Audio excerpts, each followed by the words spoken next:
let me answer the question. In what she said, would you have the impetus to still vote? Go where you can.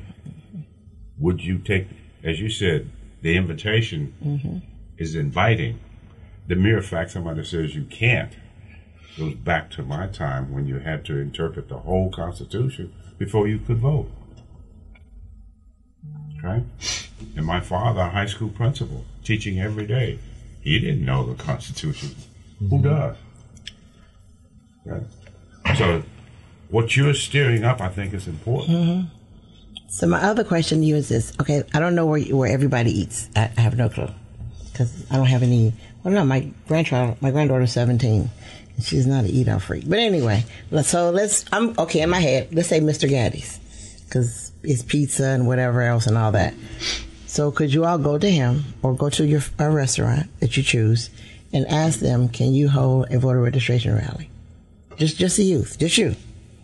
Hold a voter registration rally at a restaurant because He has an answer. you all did say y'all like food, music, Yes, ma'am. and fun. And I'm not using them as the person to go to, but food, music, and fun. So why not go to a restaurant and you all host a rally? It's fine that someone else is hosting one that's really good, but we need to see you all host a rally. Your group, your age group, host a rally. Well, see, they have an advantage now. One of our projects is the Voteless People is a Hopeless. So we go out, our brothers become qualified to register persons, walk them through the process you talked about, not knowing how. So if you have the interest, you have an organization already trying to do it. We need the help to get that young person that you talked about. Did you want to see the thing that we just had trying to impeach the president? Without a vote, that sort of thing could happen on and on and on again. I'm not saying it's right or wrong, but you have a right for what? An opinion. Yes, sir. What do you think? Okay, so you're the number one winner. Yes. We need to hear from you because we know you got it. We know you have a speech ready for us. I don't have the speech ready for Well, you. make it short. Remember I said A. Remember I didn't say I said a speech ready for us. I'm not even ready for the other speech. I already have one. Right. Okay, so Dr. King's I Have a Dream speech. I don't know if anyone knows this, but really that wasn't even the speech that he was going to give. Yes, it wasn't. In the back, I forgot who it was, but he was saying, tell him about the dream, tell him about the dream. And that's when he started to go in. So where was he when he said that, do you remember?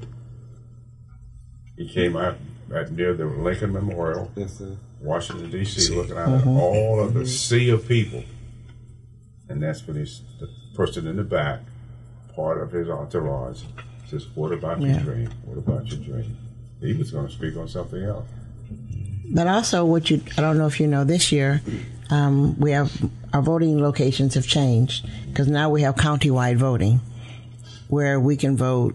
Well, some of the precincts will be open, but some of the precincts are combined. So if you live in Temple, if you work, let's say you live in Temple, but you work in Killeen, you won't have to drive to Temple to go vote. You could be able to vote at one of the large precincts. And you all were talking about issues to vote on. You have a whole bunch of issues you need to vote on. Okay, and we'll go back to the hair issue. The hair issue, it will not be able to change in Texas until next year. But the fight for it has to start this year. So the fight to write a bill to get this change needs to happen now. It doesn't need to happen by anybody without natural hair. But that fight starts now. So now I need a group of young people to help write a bill to change this for next year. Because it can be done. It needs to be done. And I think some young people need to do it. Now, I will help you get it through. And we can mainstream and put it together. But I think that's a fight young people need to do. Okay, right now, also I don't know if you do know, is in 2018, a group of us and one of the Texas State School Board members, we got some people in Killeen and other places to write a curriculum of blacks of African descent. So we took it before the state school board in October. Do you think it passed? It did pass, and we were like, what what? What? They said yes. So right now, in our area, Reverend Philemon Brown, I don't know if you know him or not, he's sitting on the committee to place Blacks of African Descent curriculum into the TEKS, and next school year it's going to be taught. But who's going to have to help it stay? You will. It becomes your job to help it stay. If we get it passed, we did that big part, then it becomes your job to make sure it stays. Yes, because if it's not maintained, what's going to happen? So so I say we did what we did. So now it becomes, so now we hand it to you here. This is a curriculum. This is what you got. It's all across Texas. It will be an elective. So you all have to maintain that. And you maintain it by voice. You maintain it by, you might call myself or Reverend Brown on the phone and say, hey, listen, I think this part needs to be adjusted. Because you're in control of it now. So we gave it to you here. It's all yours. So you need to make sure it stays right. Your college tuition, you all need to talk about that. Those things need to be brought up to talk about to your people who are running for legislature, because these are your state legislators' jobs. Those need to be, those affect you. Paying back all the loans and the way you pay them back affects you. It affects us too, because we got to pay for it too, but it affects you as far as your learning, because you shouldn't have to think about, let me see, I'm going to go to school here, I got to work so many hours over here to maintain this over there. That shouldn't be your issue. But your legislators have made it your issue. So you all need to go back and go, no, we're not going to do this. Yeah, go ahead.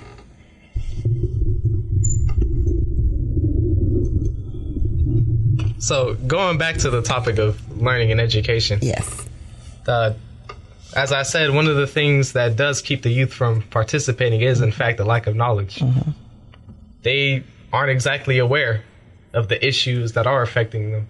As you said, the hair issue is something I'm just now hearing about, really. Right. And of course, we don't understand how our government works. Right. How our judicial system, electoral system.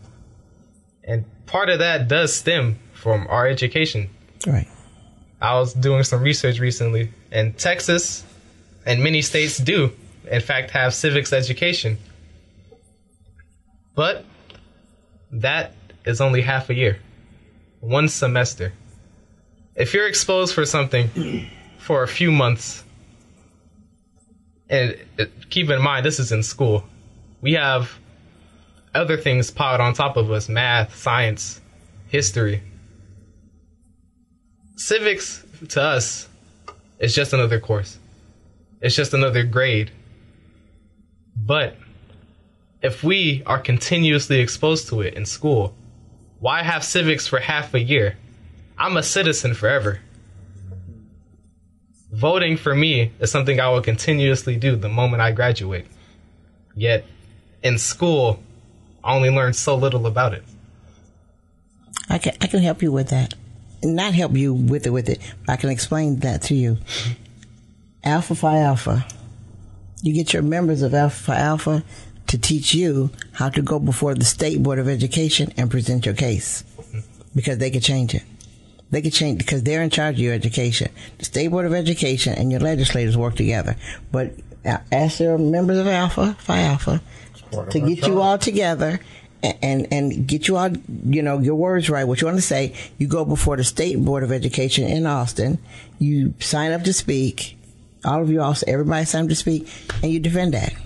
They could change it.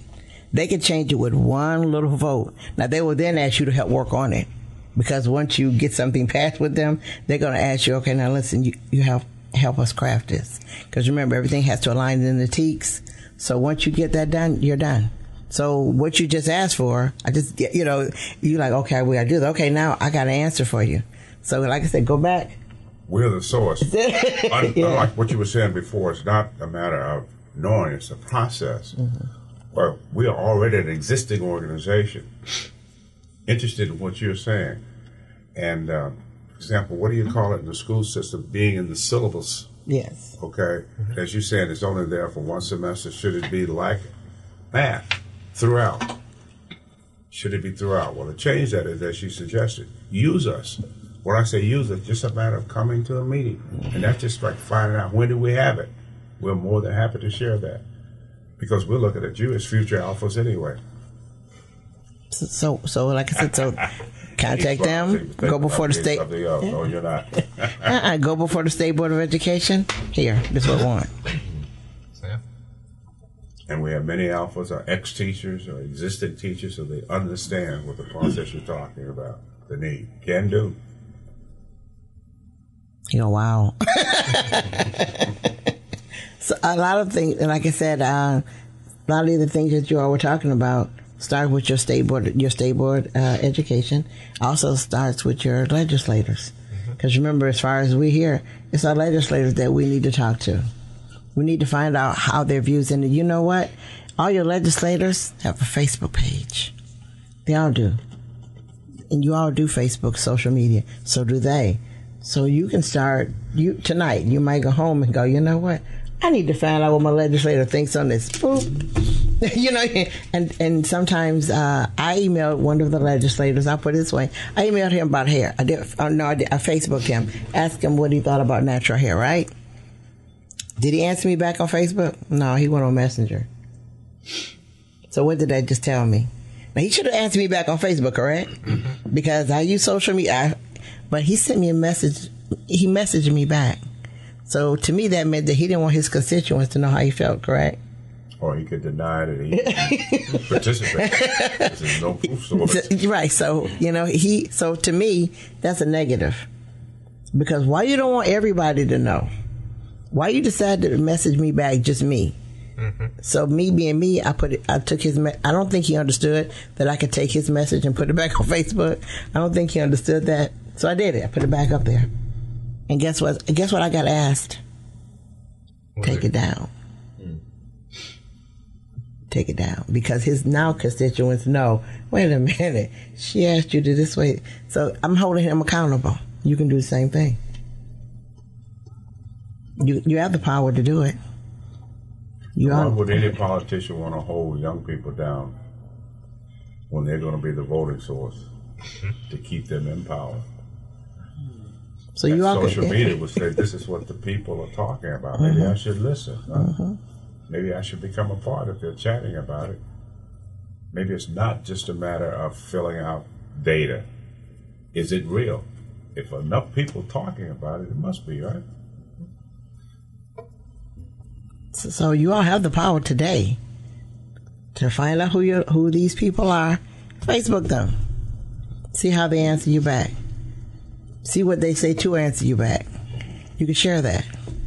Something important happening within the city of Killeen coming up very soon, actually. Not too many people would actually know. As we did find out last night, only 3,000 votes determined who our mayor was. Right. And, in fact, in May 2nd, we're holding our next election for Killeen mayor. And part of something I'm trying to do, a service learning project where I teach the youth within Killeen and Bell County in general about the electoral process that happens at both local and state levels. Right. Is that, hey, this is very real and it's happening very soon. Come May, we will be determining the person who decides the lives and then the well-being of us. So do any of you all have a job? Okay. So have you thought about getting a job? I wouldn't get one. So can I ask you a question? Okay, I'm going to ask you a question. And this could go for asking city council people. All right. We have a Chamber of Commerce in Killeen, correct? Mm-hmm. And the Chamber of Commerce job is to go and seek jobs for people, to bring, jobs in, all right? Okay, now, I'm going to give you some facts. The city of Killeen, your city council people who are running this year, city council gave the Chamber of Commerce over $700,000 to go bring in jobs, all right? The person in charge of the chamber, he makes $191,000 a year. The jobs they've been bringing into Killeen are what, $725,000? So how does that, think about it. He makes $191,000 a year. And he brings in jobs paying $7.25 an hour, and just think. So the chamber gets over $700,000 a year. So they live comfortable, right? And what do we get? Minimum wage. But your council votes on this. City council votes. So I don't know if you knew that, Mr. Lewis. I didn't know that. I did not know that. But the city council votes to give them this money. Now, did you know the city of Killeen is the only one who pays the chamber? No city, nowhere, give the chamber any money. They make them go earn it. So just think about that. I do recall a few months back, a fellow Alpha were talking to me, and the city of Killeen at that time was looking for a business manager. And they were offering that business manager the same salary a business manager of the city the size of Austin was making. So a couple people from the community went before the council and simply said, why? Is that person's job within the size of Killeen, okay, that important that you're going to pay that much money for a business manager? And I think, to some respect, people of the council at that time just had not thought about it. Had not thought that they were so enamored with the person that they were looking at. Let's pay to make sure that person gets the job, as opposed to the fairness and what's the return on that investment. So the money, that can be brought up to your city councilman. Will you agree to give the chamber all this money? Let this man make $191,000 a year and bring in $7.25 jobs. That don't add up, and I don't know what you think, but I don't think that adds up. Do you all think that adds up? Sounds crazy, doesn't it? So our city council people, remember, they're voted for this. What's the average wage now in most cities? Hourly wage. What is it? Probably higher than that. Any idea? It's in the paper quite often. Yes, it is. It's about 8 something an hour. The basics. 8.25. Yeah, the basics. Remember, the man who's hired to bring these jobs in makes $191,000. And he's what we got? What businesses do we have that would even come anywhere near in a range of acceptance or where you can live? Doesn't. Those are local questions. If you ask the councilman today about that, they're gonna give you the Alibaba story. No. I know you looking totally like what, but it's right. So I say when you get the kid that comes out of juvie and wants to start working, can he make a livable wage? Not livable because he's living on his own, but a livable wage just for him. Off of that, no. But you still got this man making all his money, who's bringing in jobs to pay that nothing. So we can start that with our council. Last night, a group of us, well, actually, my show, we're doing mixers, meet and greet candidates. I don't like forums. They get on my nerves. I don't like them. So we did meet and greet of candidates last night at a restaurant. And we asked council, so it allows you to go to that person and say, what do you think about this? What do you think about this? Well, this one guy, he was there. And I walked up to him and I asked my favorite question. I said, what do you think about my hair? He looked at me, well, okay, first off, that wasn't the question he was expecting because, he get the well thing, and then the long well, they drag it all the way out. He says, well, I think a person, I said, stop. I didn't ask you about a person. I asked you about my hair. He said, well, anyone should be allowed. That's not what I asked you. I'm asking you about my hair. Well, he never gave me he gave me, well, everybody should be no, don't give me the everybody speech. That's not what I asked you for.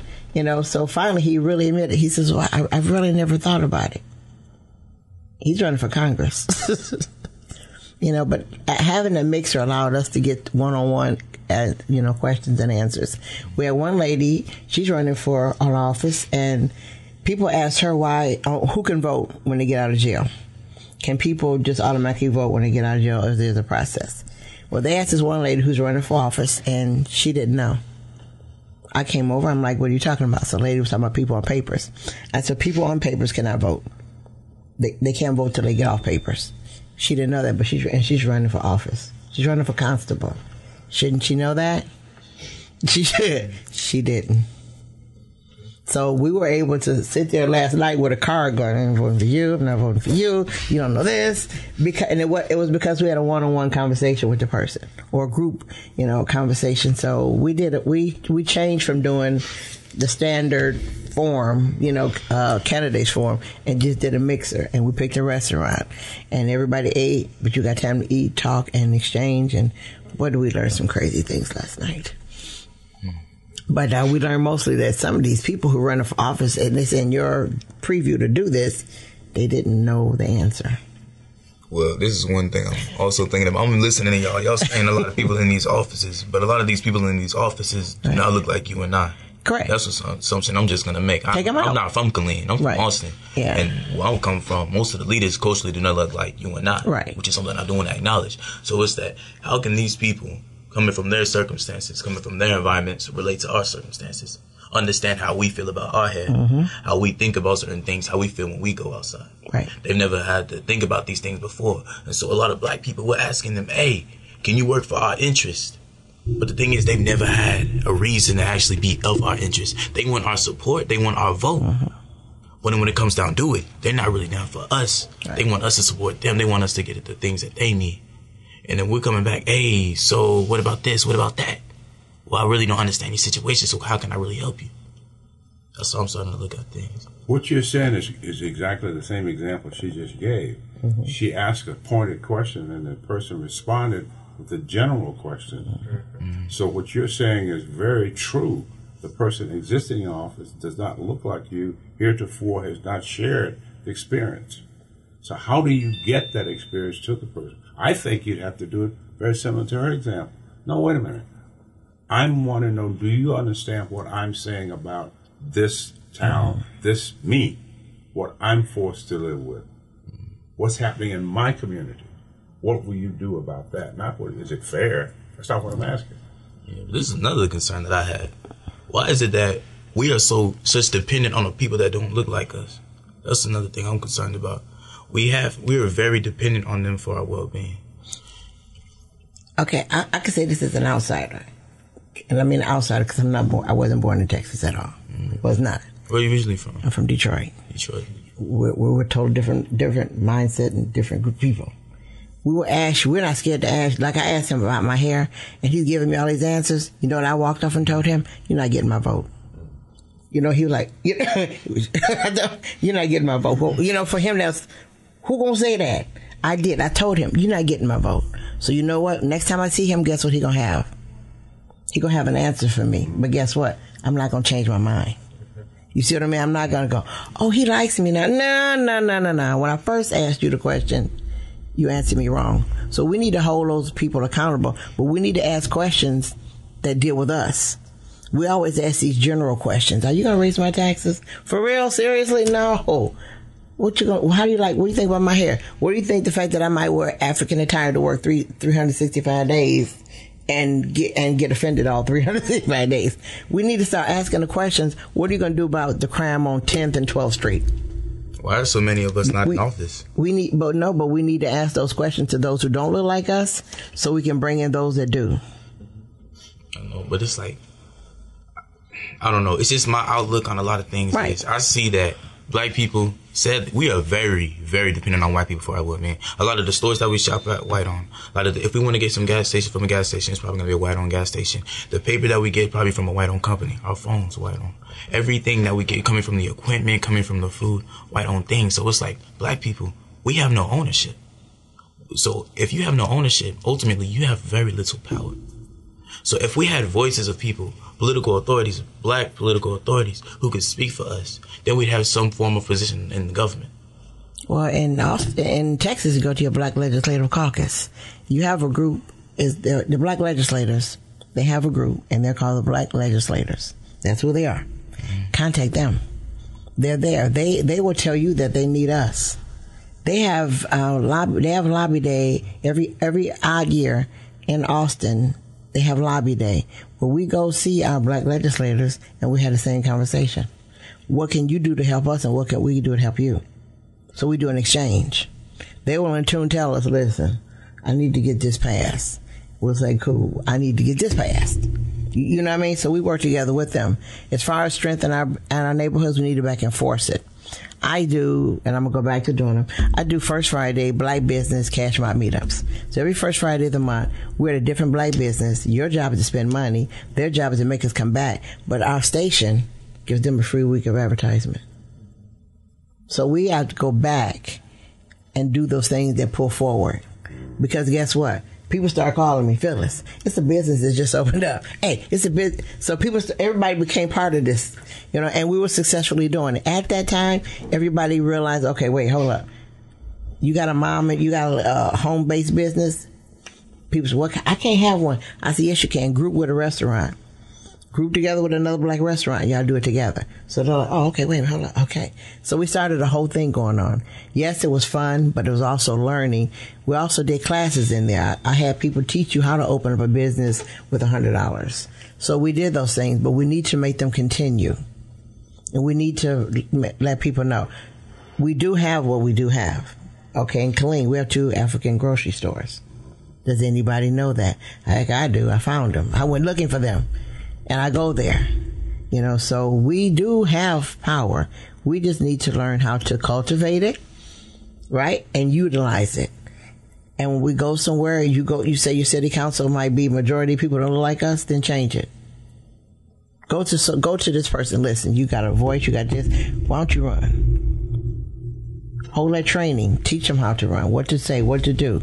Teach them the game, because there is a game and they got to learn to play it. You don't play it to satisfy you play it to satisfy your community. So you put it all together and you do it. So we do have more than what we think we have. We just need to utilize it and make it work. And you make it work, because it doesn't work without the fight to get it done. Like I said, when I started doing the First Friday things, you know what people said? So you're not going to have them at white restaurants? Duh! I'm like, really? Seriously? The first one, not many people came. After that, oh my gosh. Then I took a break from doing them and got, when are we going to do these again? Oh, okay. Gotcha now. So I did them at a barbershop. We did it at a podiatry clinic. We didn't like him very well because he talked about our feet and shoes. But anyway, the fact is we did it and I brought him. So I'm giving him something. So if no one shows up, they get a free week of advertisement on the radio. So if nobody came, they got that, which is a whole lot. See, that's another way of forcing the representation. If you have a person, as you said, don't look like us, can he or she relate? Well, are you generating something from where you are?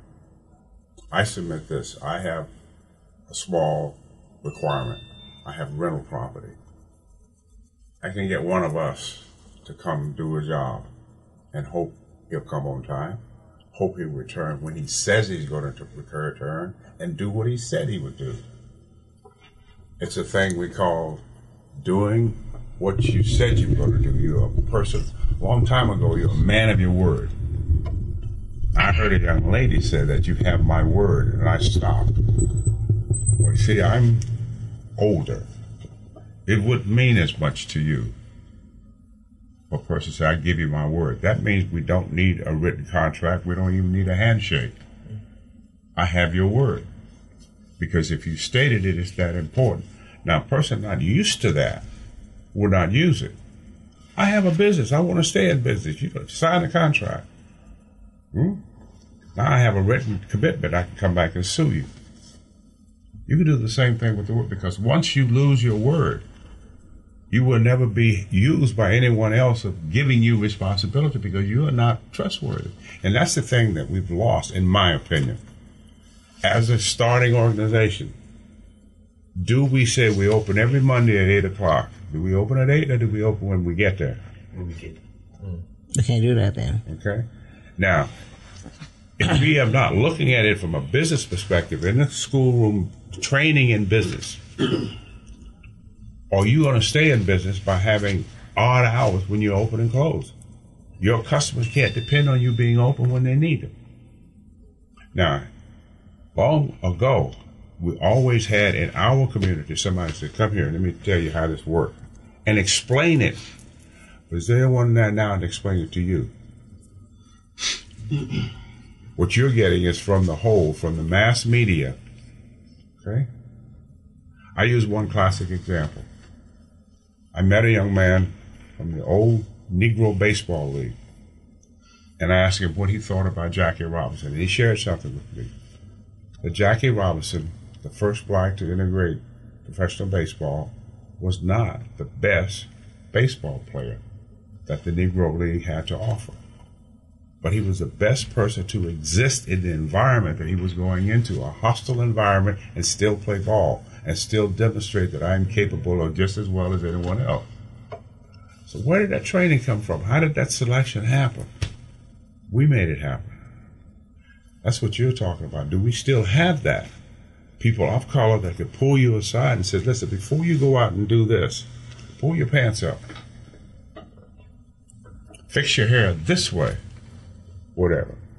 Okay? Go ahead. This has been a great discussion that we need to continue. Yeah. And we need to do it more. And we need to, like I said, we have the avenues to pull together. We just need to get up and do it. You know, so with that being said, I think we have a connection. We're all going to leave here with a different mindset than we came in. You three young men will go back and Facebook some of these people and ask them questions and then share them with your other friends. And we'll get together and let me know when you all are holding something so I can announce it. And we can get people to come out there and come. If you have a question of me, reach out and ask me. And I'm sure Alphas were going to teach you how to go before the State Board of Education and say, hey, this is what we need. We're there for you. Okay. So I hope that everyone who's listening had a pencil and paper. If not, you missed it. But I also want to thank you all for coming on and sharing your time, because you could have been doing something else this morning. But you came on to let us hear your voice, because we don't know what you need if you don't tell us. Because everything that you need to be done, I'm not going to say it starts with us, but actually it kind of does. Because it's time for us to, we have to set up and go, okay, what you going to do now? Okay, gotcha. Where you going now? Okay, gotcha. So our turn is to do that buffer. You know, we smooth it out for you while you all taking it. We do the background fight of buffering it out for you. So that's what we're here for. But I want to thank everyone for listening to KISS Community Connections this morning. I want you to always remember, you cannot lead a positive life with a negative mind. We'll talk to you next Sunday. Bye now.